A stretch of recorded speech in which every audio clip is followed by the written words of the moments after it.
और वह बहुत बड़ी उपलब्धि किसी भी व्यक्ति के लिए हो सकती है कि वह अपने लिए नहीं बल्कि इस सदी की सबसे बड़ी महामारी में उनको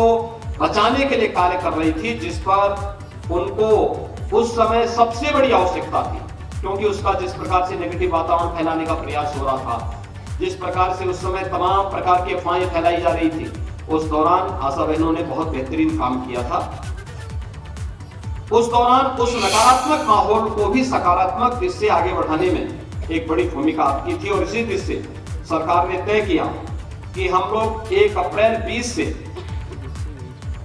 यानी जब से कोरोना प्रारंभ हुआ था उस समय से लेकर के 31 मार्च 22 तक कोविड की रोकथाम का अच्छा कार्य करने वाले जितने भी 24 महीने के इस दौरान, जो 24 महीने का कार्य कालखंड होगा, इस दौरान अतिरिक्त मानदेय के रूप में आशा और आशा संघनी को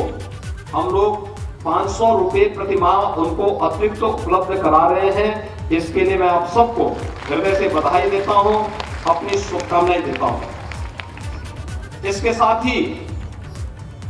आपको आशा और आशा संघनी को जो राज्य सरकार से हम लोगों ने पहले आप लोगों को अब तक केंद्र सरकार के द्वारा 2000 रुपए प्रति माह और राज्य सरकार से 700 रुपए प्रति माह उपलब्ध कराया जाता था। इसके अलावा जो विभिन्न प्रकार के कार्यक्रम है प्रोत्साहन राशि के रूप में जो आपको प्राप्त होता था, जैसे संस्थागत प्रसव के लिए, टीकाकरण के लिए, बच्चों की देखभाल आदि के लिए, ये राशि पूरी आपको जो उपलब्ध होती थी तब 5300 रुपए मानदेय आपको उपलब्ध हो पाता था। आज राज्य सरकार आपके कार्यों को देखते हुए राज्य सरकार ने तय किया है कि इस राशि को हम लोग 750 से बढ़ा करके 1500 रुपए करने जा रहे हैं, जिससे आप लोगों को स्मार्टफोन मिलने,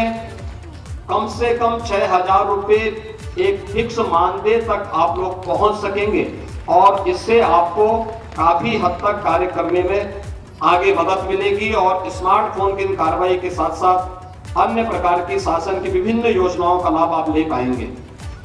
इसके अलावा 60 करोड़ यानी प्रदेश के अंदर 20 करोड़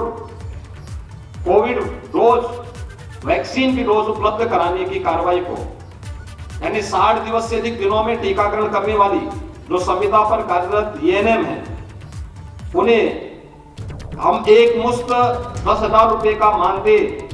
उन्हें हम यहाँ पर उपलब्ध कराएंगे। इन पर जो संविदा में कार्यरत एएनएम है, इन लोगों को इस राशि को हम उपलब्ध करवाने की कार्रवाई करेंगे, क्योंकि उत्तर प्रदेश का जो ये प्रबंधन है, खासतौर पर टीकाकरण की जो कार्रवाई है, उसको सबसे अच्छी गति से उत्तर प्रदेश ने आगे बढ़ाने का कार्य किया है और उस कार्रवाई का प्रभाव पूरे देश के अंदर पड़ा है। हर व्यक्ति इस बात को मानता है कि उत्तर प्रदेश का जो कोविड प्रबंधन का परिणाम है, सबसे अधिक टेस्ट, सबसे अधिक टेस्ट के साथ साथ वैक्सीनेशन की कार्रवाई को उत्तर प्रदेश ने आगे बढ़ाया है और साथ साथ प्रदेश ने ही अन्य तमाम प्रकार के कार्यक्रमों को भी आगे बढ़ा करके न केवल स्वास्थ्य के क्षेत्र में बल्कि कोरोना प्रबंधन, कोरोना रोकथाम के प्रबंधन में भी एक बड़ी भूमिका का निर्वहन किया है। थर्ड वेव की आशंका व्यक्त की जा रही है। मैं भी एक बड़े संस्थान का निरीक्षण करके भी आया हूं और मैंने देखा है, यद्यपि सेकेंड वेव की तर्ज पर वो यह थर्ड वेव खतरनाक नहीं है, संक्रमण हो सकता है,